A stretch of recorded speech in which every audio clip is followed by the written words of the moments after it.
My name is Chris Collner. This is my teammate Yao Wang. Hi. She's working the camera right now. She'll be up here in a minute.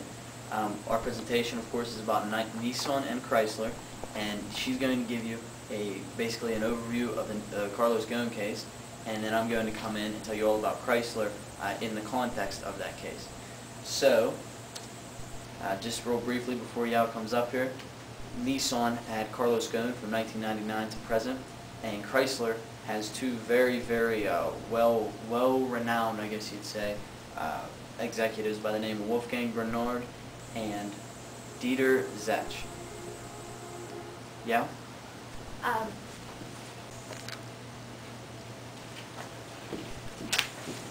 Hi Neil, thank you Chris. Now I'm going to talk about Nissan and the company overview.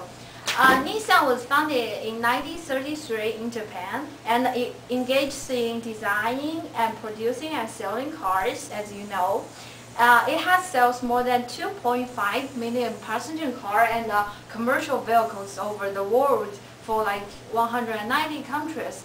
And Nissan was famous for its quality, reliability, and its fuel efficiency for the car. And it has major production sites in Japan, United States, Mexico, and United Kingdom, and Spain. And these are two pictures I took from the internet. It gives us a view of it's called Universal City of Nissan in United Kingdom. And now I'm going to talk about Nissan and its famous crisis in 1999. And Nissan was suffering from a continuous 7-year loss by the time of 1999. And this crisis can be divided into two categories: financial crisis and management crisis. And for the financial part, it was in heavy debt of $22 billion by that time, and it was weakening the mind of consumers' mind because it hasn't brought any new models for a really long time, and it has little liquid capital, so they have no money to engage in research and development and advertising, I guess, and because according to Japanese business tradition, they usually put their return earning into equity of other company, like their suppliers, into the real estate. So they have no money they have no marginal sales by that time.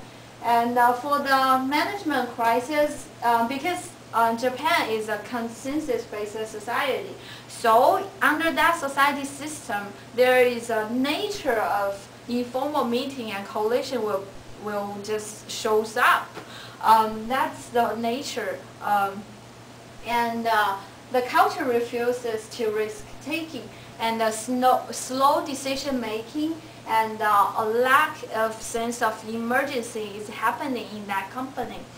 And there is also a crisis of Japanese business tradition under the fast-paced globalization. The Japanese traditional business system isn't working out by that time.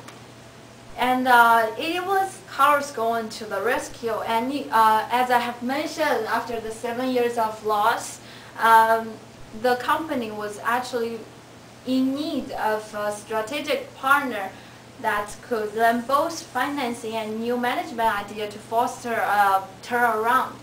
The CEO by that time, his name is Yoshikawa Hanawa. He was a typical Japanese guy, as you can see, and he found such an alliance with Renault. Hanawa made the request to send Carlos Ghosn to Japan to in charge of all the internal administration and the operational activities. Here is a picture of Carlos Ghosn. And he was born in Brazil, but to a Lebanese parent. He is multilingual. He can speak more than 4 languages. And he received his university education in Paris. Now we can see where he got his global vision. You can see how many countries he has been involved with: Brazil, Lebanese, and Japan he was sent to, and France. And what he have been doing by that time when he was sent to Japan, he peeling the cultural onion, as he said by himself in his book. Go and accurately identify the fundamental problem after he have arrived. There is a term called Nenkojoro. I don't know how to pronounce that Japanese name. It's just it means a promotion based on seniority and education. That's a traditional. That's a part of traditional Japanese business culture.